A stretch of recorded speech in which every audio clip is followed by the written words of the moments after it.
তার বাবার 4টি আত্মা এখনো পর্যন্ত এইবারে আশপাশে ঘুরে বেড়াচ্ছে। কারণ কি, এমনকি সন্তানের পিছনে বসে বারবার ডাক দিয়ে বলছে, কিরে বেঁচে থাকতে কত পিতা বলে ডাকলি, এখন কি তোর বাবাকে দেখতে পাচ্ছিস? এই আত্মা কয়দিন থাকবে মা? 1 বছর। 1 বছর পর আবার ব্রাহ্মণকে বাড়িতে এনে 12 মাসে 12টা পিণ্ডদান, 4টা নামে 4টা পিণ্ডদান, 16টা পিণ্ডদান করার পর এই আত্মা বাড়ি থেকে বিদায় নিয়ে চলে যাবে। এখন কেন মেটে পাতলে দিতে হয় শুনেন। কংসের কারাগারে কৃষ্ণ যখন জন্ম নিল আর মা যখন সন্তান প্রসব করে, মায়ের স্তনভুক্ত কিন্তু আগে কি করে, শালধুক্ত মাটিতে ফালে না মা? কেন ফালে? এটা ভগবানের আশীর্বাদ। এই যে দুগ্ধটা মাটিতে ফেলে, কৃষ্ণ জন্ম নেওয়ার পর যখন দৈবকী তাকে দুগ্ধ সেবা করাতে পারলো না, সেই দুগ্ধ গড় গড় করে মাটিতে পড়লো আর মা খুব কান্না করলো, কৃষ্ণ রে, সেই তেতা যুগের কথা রক্ষা করার জন্য তুই এই দাপড়েতে এসে আমার দুগ্ধটা খেলি না, জগৎবাসী আমাকে কলঙ্ক দিবে। কি কলঙ্ক? যা মা হয়েছে কিন্তু সন্তানের মুখে সেবা দিতে পারে না। এই কথা শোনার সঙ্গে সঙ্গে ভগবান হাতে শঙ্খ চক্র গদা নিয়ে কংসের কারাগারে দেখা দিয়ে মাকে বলছিল, মা কাঁদছিস কেন? তোর দুগ্ধ সেবা করি নাই বলে।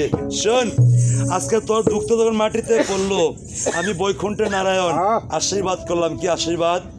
পরমাত্মা রূপে আমি জীবের দেহে বিরাজ করব। যখন তেতা ছেড়ে আমি এই দাপর সে ধরলাম কলিতে মহাপ্রভু হয়ে যাব। ভক্তের লক্ষ টাকা থাকতে পারে, কোনো সোনার থালা রূপার থালায় আমি সেবা খাবো না।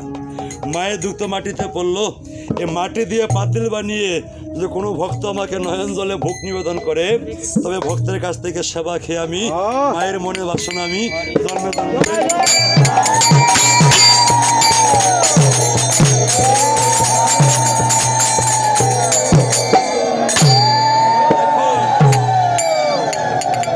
মা কই কি বলছে, রাম যা বলা বলেছিস বাবা, এবার তোর জন্য একটা মালা গাঁথলাম, মালাটা গলায় নেই। রাম কি বলছিল জানেন? যে শোনো মা, মালা কেন দিতে হয়? মালা তার রামায়ণ শুদ্ধ হয় না। আর রাম কি বললো, মা মালাটা তুই রেখে দে। বলছে কেন? যে তোর পুত্রের রাম নাম শুধু তেতাতে নয়, দাপর কলি যুগে যুগে ভক্তের কাছে যাবে। আর যখন ভক্তরা বাড়িতে রামমঙ্গল কীর্তন দিবে, রামায়ণ গান হবে, বাড়ির কর্মকর্তা যদি বন পুষ্প দিয়ে একটা মালা গেঁথে কোনো বৈষ্ণবের গলায় মালা পরিয়ে প্রেম আলিঙ্গন করতে পারে, তার মাতা পিতা অনাসে বৈকুণ্ঠ প্রাপ্ত লাভ করে। তা মা কই কি বলছিল, রাম একটু বলে দত বাবা, তো সাধুর সঙ্গে মালা দিলে কি হয়, কেন দিতে হয়? রাম কি বলছে জানেন? শোনেন, যে মা একটা সংসারে থালা বাসন ময়লা হলে একে ধৌত করে সেবা দেয়। কি দাদা? বাবা খাওয়ার পরে পুত্র খায়, পুত্র খেলে আবার কন্যা খায়, একটা বাসনেই কিন্তু। আর রাম বলছে, মা বাসন ময়লা হলে ধৌত করে সেবা দেয়, কিন্তু বলতে পারিস দেহ বাসনটা যদি একবার ময়লা হয়, এটা কিসে পরিষ্কার হয়?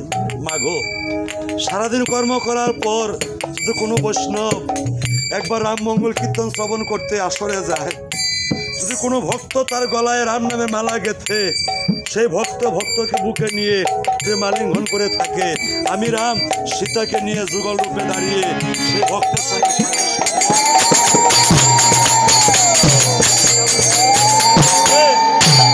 একবার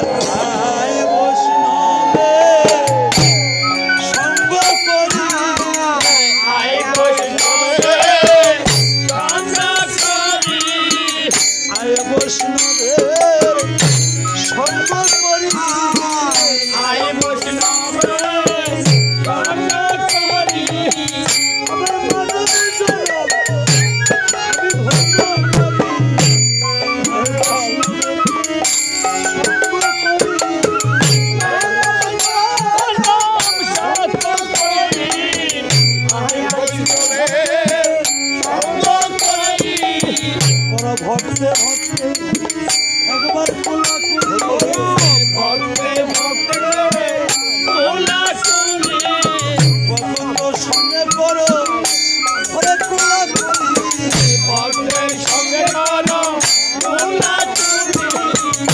সাধুর সঙ্গ করবি যদি কত শুনে করো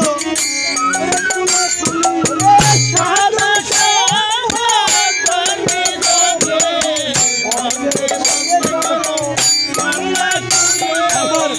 আমার আয়ু বেলা যাই চলে